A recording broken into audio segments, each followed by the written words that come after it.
To Dr. Richard Lumsden, former professor of biology at Tulane University and Medical School, and the former dean of the graduate school, evolution was science, whereas creation was merely religion, and he taught as much to his students.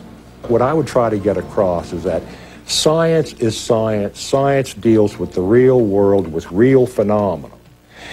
We don't bring into such discussions inferences of supernatural, the energy of a supernatural nature.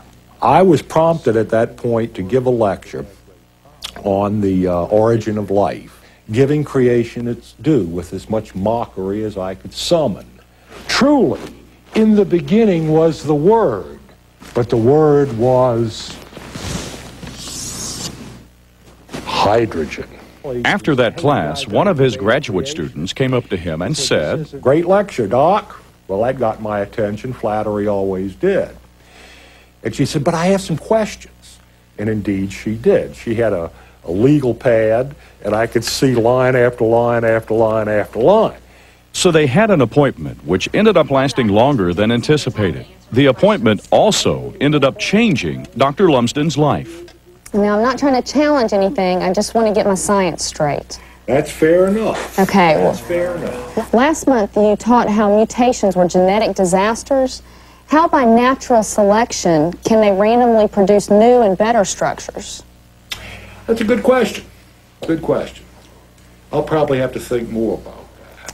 Okay, well, aren't the odds of the random assembly of genes mathematically impossible?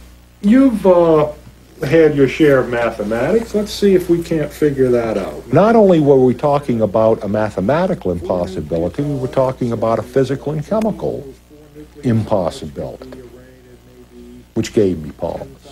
Genes, that might be 10 to the 200ths, 10 to the... Those are pretty formidable odds, aren't they? Mm-hmm. But the fact remains is that we're here. And in reality, the only way we could have gotten here is through the evolutionary process. So the fact that we're here really proves evolution, doesn't it? And these are the events, molecular events, genetic events, that were mechanisms part and parcel of the evolutionary process. I could buffalo a student when I felt myself get a little bit in trouble, okay? I'd had a few years' experience at this, okay? It's a trade secret.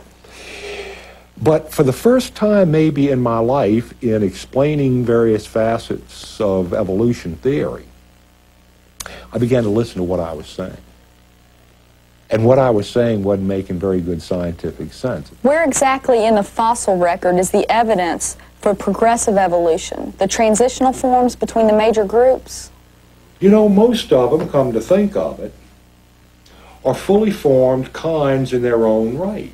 This conversation with the young lady went on for approximately 3 hours, during which time, again, we entertained these questions, and the whole time I'm answering, I'm listening to my own responses and trying not to betray this to the student. Was rapidly concluding that this is not making good scientific sense. What I'm telling this young lady and what I told the students this morning is not good science. And so far, I guess we just haven't been lucky enough to pick up the critical evidence. It dawned on me right then and there that evolution was bankrupt as a scientific theory. Well, if that were so, if life did not originate by a naturalistic, materialistic, spontaneous process, what was the alternative explanation? Oh my God. And I said it then, not in blasphemy, but in awe. What happened that afternoon was, first of all, a mortal embarrassment to me as a professor. Professing to be wise, the professor was made a fool.